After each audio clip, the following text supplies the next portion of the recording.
Allah berjanji, a'udzubillahi minasyaitonirrajim, ya ayyuhalladzina amanu in tansurullaha yansurkum wa yusabbit aqdamakum. Wahai orang-orang yang beriman, jika kamu menolong agama Allah, niscaya Dia akan menolongmu dan meneguhkan kedudukanmu. Tinggal kita mau menjadi bagian dari penolong agama Allah atau tidak. Dan tentu jawabnya sangat naif kalau kita menyebut kita tidak ingin menolong agama Allah. Karena kita dididik di bulan Ramadan ini justru ingin mendekat menjadi orang-orang yang bertakwa. Dan salah satu ciri takwa itu adalah taat kepada Allah dan Rasulnya. Bismillahirrahmanirrahim. Assalamualaikum warahmatullahi wabarakatuh. Waalaikumsalam warahmatullahi wabarakatuh.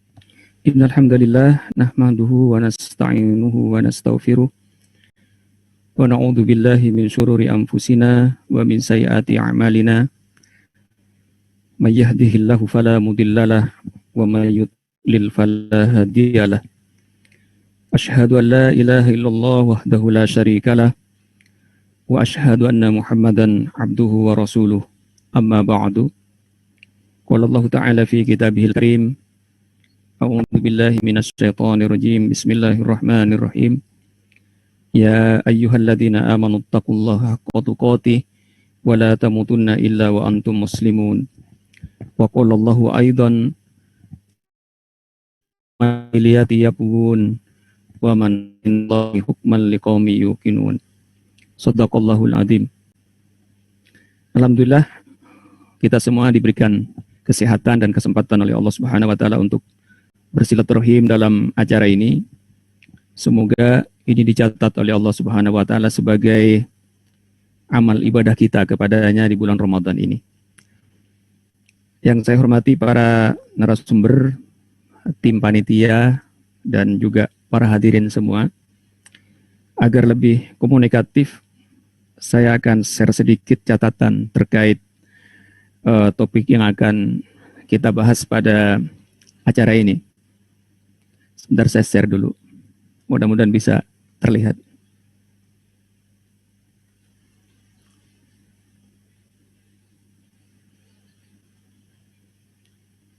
Sudah terlihat Pak Eko?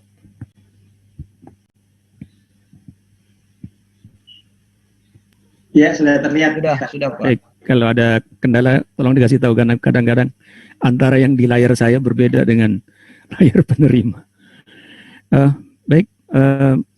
Bapak dan Ibu, para hadirin semua, saya diminta oleh panitia di sesi ini untuk memberikan sedikit catatan mengenai, paling tidak ini adalah pengantar diskusi lah ya mungkin, tentang Al-Quran dan kecemerlangan peradaban Islam.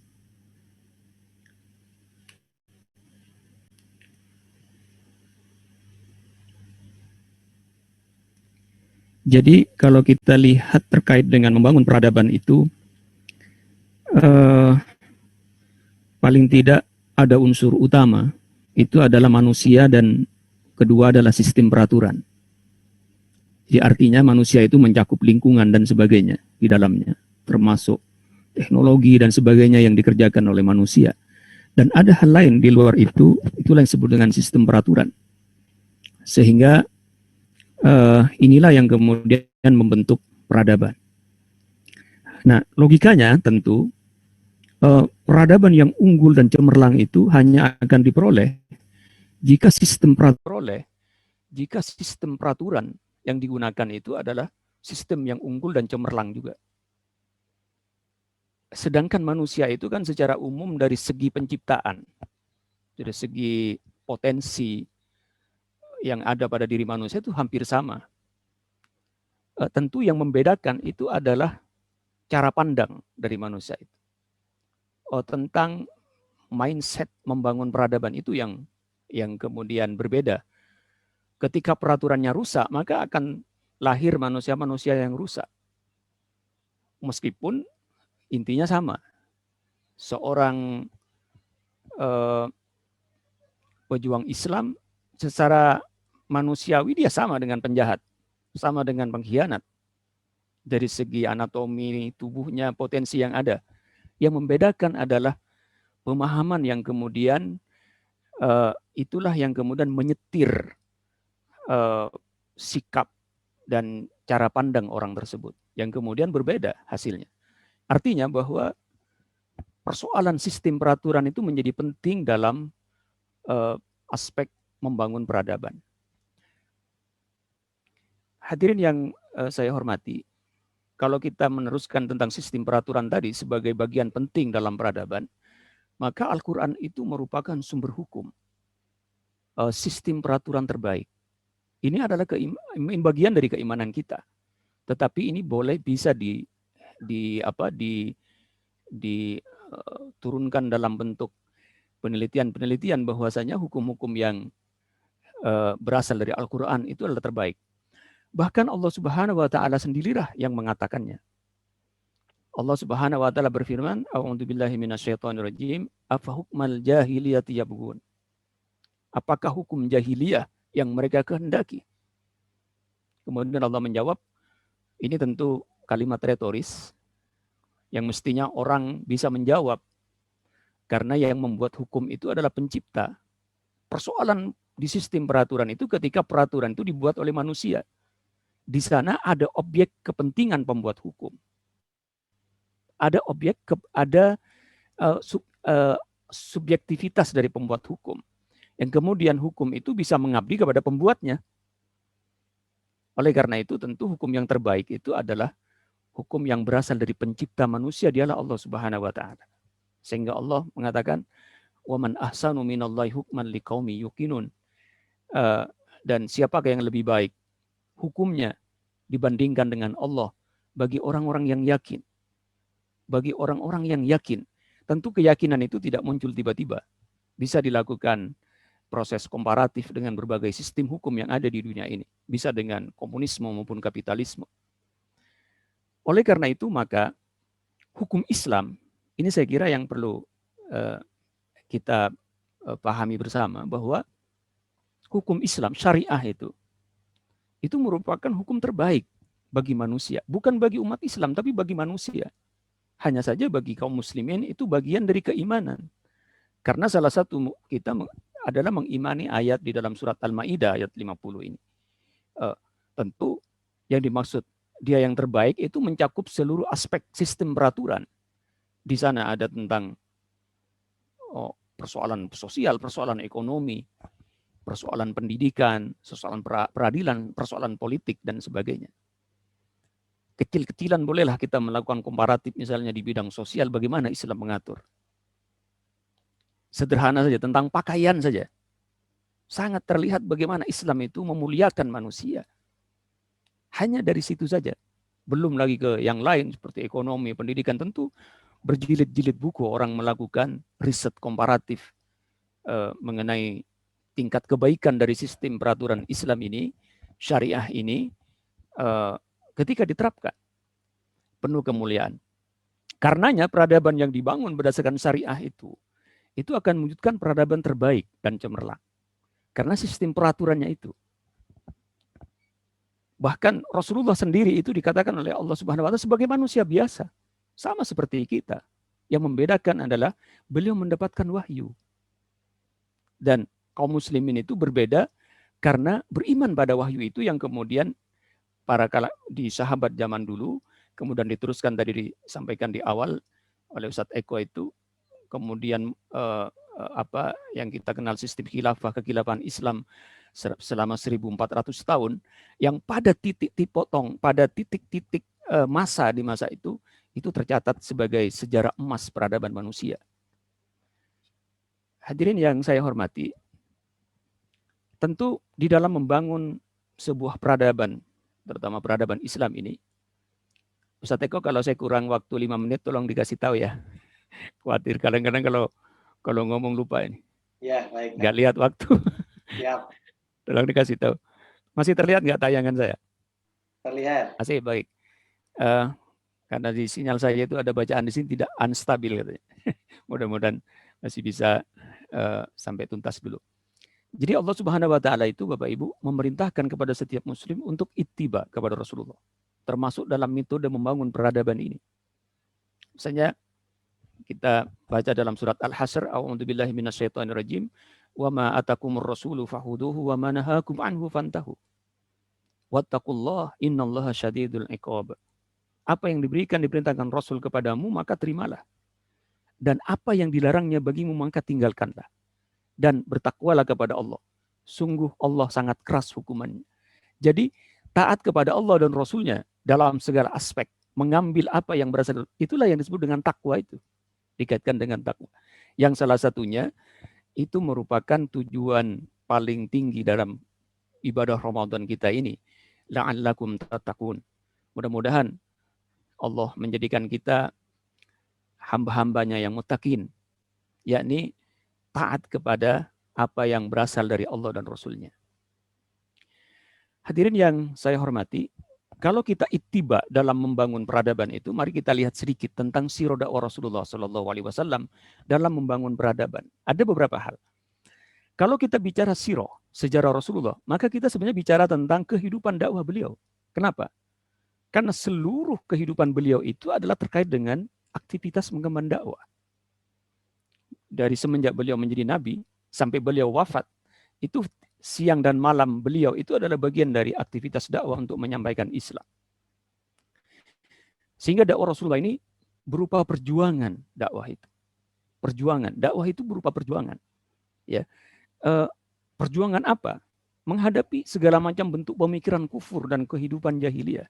Karena dari pemikiran kufur itu akan muncul peradaban kufur juga.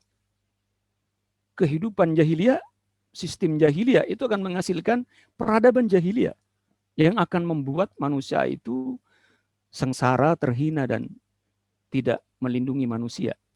Tidak adil, zalim, dan sebagainya. Rasulullah mengubah peradaban jahiliyah dulu. Kalau kita baca sirah, itu dimulai dengan mengubah pemikiran dan pemahaman mereka terlebih dahulu. Menjadi pemikiran dan pemahaman Islam. Sehingga dakwah ini memang prosesnya mengubah pemikiran. Karena dari pemikiran inilah kemudian kita melangkah. Ketika pemikirannya benar, berasal dari Al-Quran dan Sunnah, itu tentu langkah kita akan sesuai yang diinginkan oleh Rasulullah SAW. Hadirin yang saya hormati, ada beberapa hal mungkin catatan saya terkait karakteristik ajaran Islam yang didakwahkan Rasulullah SAW yang kemudian inilah yang kemudian berhasil membangun peradaban Islam yang gemilang itu. Pertama, Rasulullah itu mendakwakan Islam sebagai mabda, sebagai ideologi, yaitu Islam sebagai sistem kehidupan secara utuh. Jadi tidak parsial, tidak hanya ibadah saja, kemudian yang lain tidak gitu. Jadi itu yang dibangun oleh Rasulullah SAW, dakwah beliau itu. Kemudian yang beliau dakwahkan juga itu syariat Islam itu mencakup seluruh persoalan terkait ibadah, akhlak, makanan, pakaian, sosial budaya, ekonomi, hukum, politik, tata kenegaraan, dan sebagainya. Kalau kita baca sembarang hadis, yang hadis itu adalah pembicaraan antara sahabat dan Rasulullah. Pertanyaan sahabat itu terkait dengan, di antaranya bisa dikategorikan ibadah, ada akhlak, ada makanan, ada pakaian, ada sosial budaya, ada ekonomi, ada persoalan hukum, persoalan politik, tata negara, dan sebagainya. Itu pertanyaan mereka. Dan itu yang dijawab oleh Rasulullah SAW. Artinya, Rasulullah itu menjawab problem berdasarkan ajaran Islam. Jadi tidak misalnya orang tidak dibatasi hanya bertanya ibadah atau akhlak saja. Ya, karena Islam kalau kita sebut kafah itu berarti harus mencakup sosial budaya, ekonomi, hukum, dan sebagainya. Saya kira itu. Kemudian, syariat Islam itu bersifat amaliyah. Jadi artinya Rasulullah itu mengajarkan Islam itu, makanya turunnya wahyu. Meskipun nuzulul Quran ini kan ada 2 tahap kalau kita baca. Pertama dari berupa sekaligus ke langit dunia. Kemudian dari langit dunia itu turun satu persatu, ayat per ayat sesuai dengan kondisinya. Tentu semuanya yang step by step tadi itu banyak berkaitan dengan amalia. Pertanyaan orang kemudian dijawab oleh Nabi supaya mengapa? Supaya clear bagaimana melaksanakannya dan dalam hal apa. Gitu.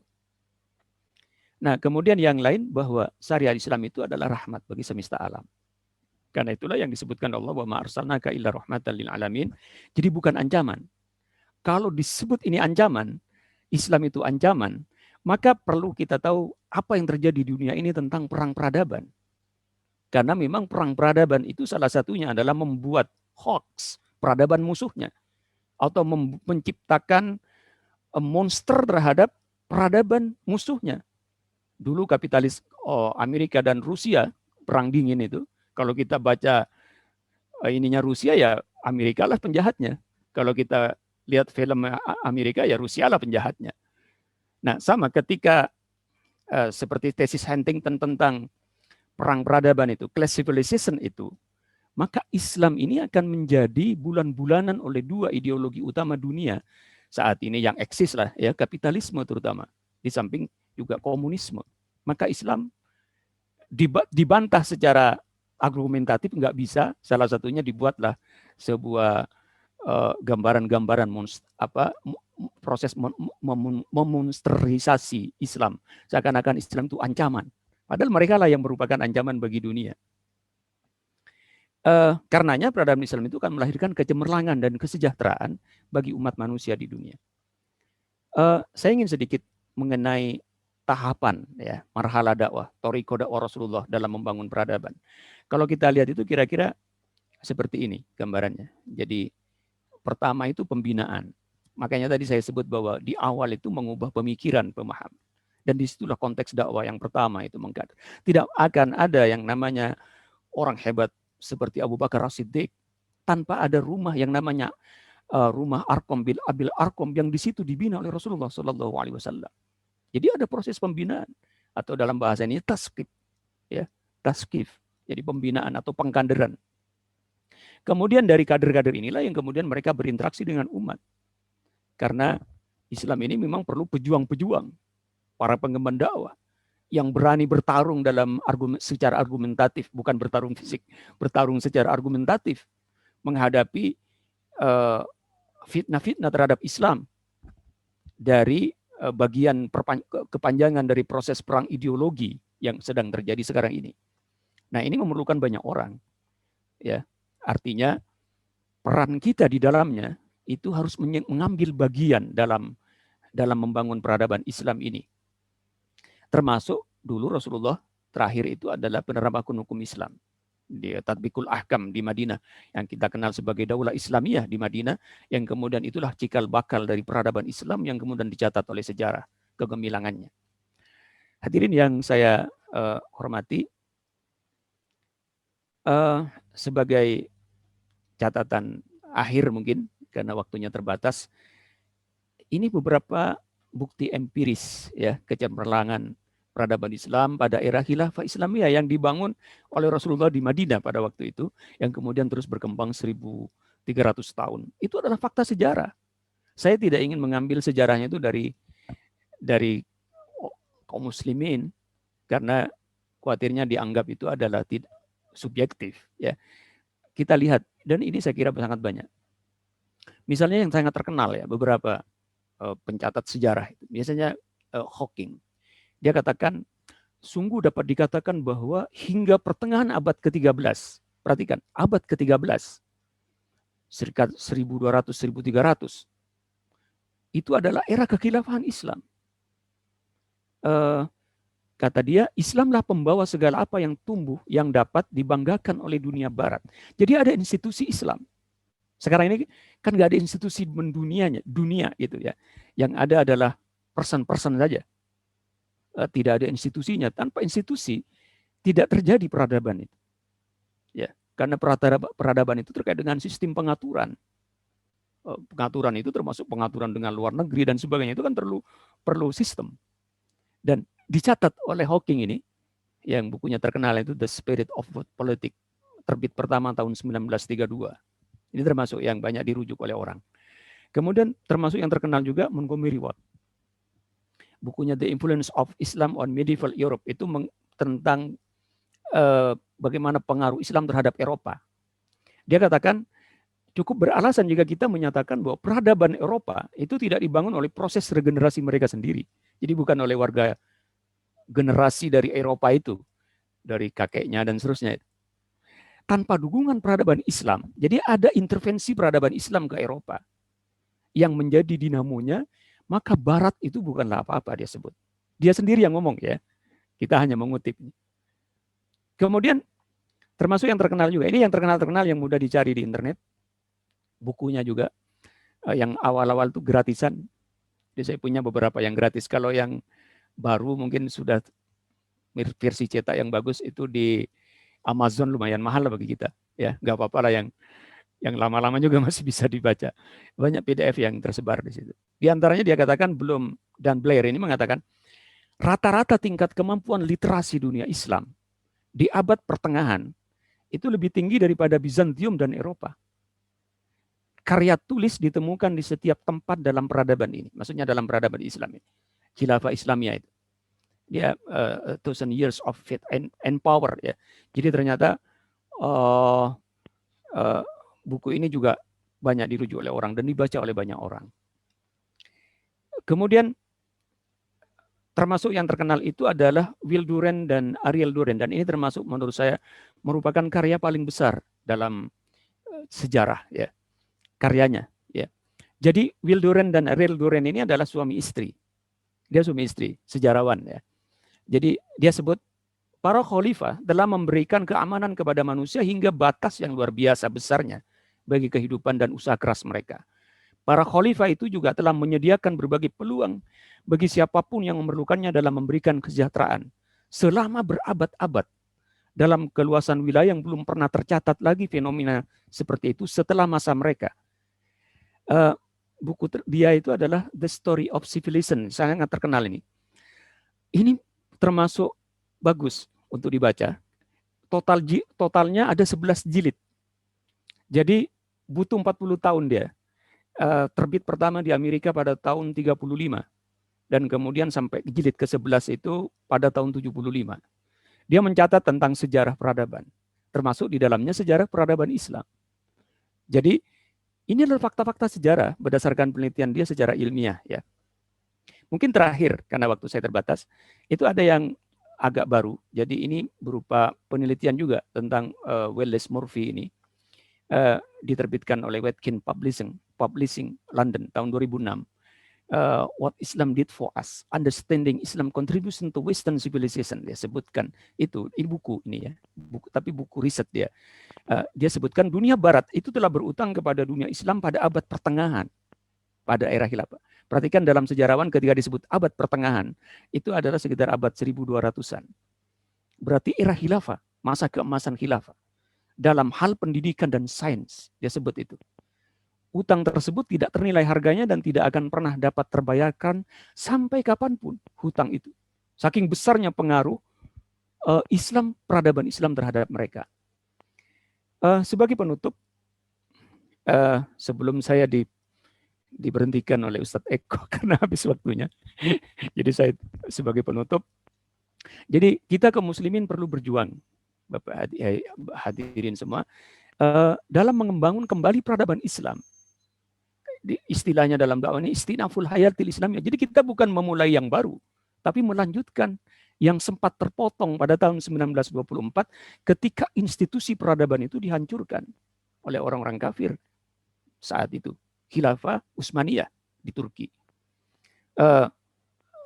Tentu ini membutuhkan kita semua, ya, kita semua untuk berjuang, paling tidak melawan fitnah-fitnah terhadap Islam yang ingin mereka mengidentikan Islam itu dengan kejahatan, dengan terorisme dan sebagainya. Allah Subhanahu wa Ta'ala berjanji akan menolong setiap hambanya karena membangun peradaban tidak mudah. Perlu ada semangat bahwasanya kita itu tidak hanya sendirian, tapi ada pertolongan Allah. Merontokkan peradaban Persia dan Romawi saat itu nggak kebayang, ya. Tetapi di akhir cerita Romawi dan Persia menjadi cerita dan cerita buruk karena banyak kejahatan di dalamnya. Orang dimakan singa itu, gladiator itu, kita hanya ada di peradaban itu, ya. Bisa dibandingkan dengan peradaban yang dibangun oleh kaum muslimin yang kemudian mencerahkan yang tadi dicatat oleh mereka sebagai peradaban yang sangat gemilang oleh mereka sendiri, ya, bukan kaum muslimin yang menulisnya. Tentu ini kita Allah berjanji, a'udzubillahi minasyaitonirrajim, ya ayyuhalladzina amanu in tansurullaha yansurkum wa yusabbit aqdamakum. Wahai orang-orang yang beriman, jika kamu menolong agama Allah, niscaya Dia akan menolongmu dan meneguhkan kedudukanmu. Tinggal kita mau menjadi bagian dari penolong agama Allah atau tidak. Dan tentu jawabnya sangat naif kalau kita menyebut kita tidak ingin menolong agama Allah. Karena kita dididik di bulan Ramadan ini justru ingin mendekat menjadi orang-orang yang bertakwa. Dan salah satu ciri takwa itu adalah taat kepada Allah dan Rasulnya. Dan Allah dan Rasulnya telah memerintahkan kita untuk berdakwah di jalannya. Demikian yang bisa saya sampaikan. Alhamdulillahirrabbilalamin. Mohon maaf apabila ada kekurangan di dalamnya atau kekhilafan, mohon nanti dikoreksi. Saya akhiri wabillahi taufik wal hidayah. Wassalamualaikum warahmatullahi wabarakatuh. Waalaikumsalam warahmatullahi wabarakatuh. Terima kasih Dr. Kisman Saidik. Tadi pemaparannya sangat menarik ya. Jadi apa yang tadi disampaikan bahwa peradaban Islam itu pernah mengukir ya, tinta emas dalam sejarah, ternyata bukan klaim semata-mata dari umat muslim atau pengakuan sepihak. Tapi justru terdapat bukti-bukti empiris, hasil-hasil riset yang justru dilakukan oleh pihak lain, oleh dunia barat. Tapi terkadang umat Islam sendiri yang merasa semacam kurang percaya diri ya. Semacam minder atau kemudian yang lain, padahal karya-karyanya itu justru diakui oleh dunia barat dengan gemilang. Dan satu hal yang menarik tadi disampaikan oleh Dr. Saidik adalah bahwa semua itu terjadi karena Al-Quran memang difungsikan sebagai sebuah sistem peraturan atau governance, yang di dalam bahasa Al-Quran sendiri, tadi di bagian awal dari pertemuan kita di surat Al-Baqarah 185, Al-Quran berperan sebagai huda wa bayyinatin minal huda, sebagai satu petunjuk, sebagai satu guidance, sebagai satu panduan yang dan juga berisi penjelasan-penjelasan di panduan-panduan tadi. Esensinya adalah governance, esensinya adalah sebuah sistem, esensinya adalah sebuah aturan.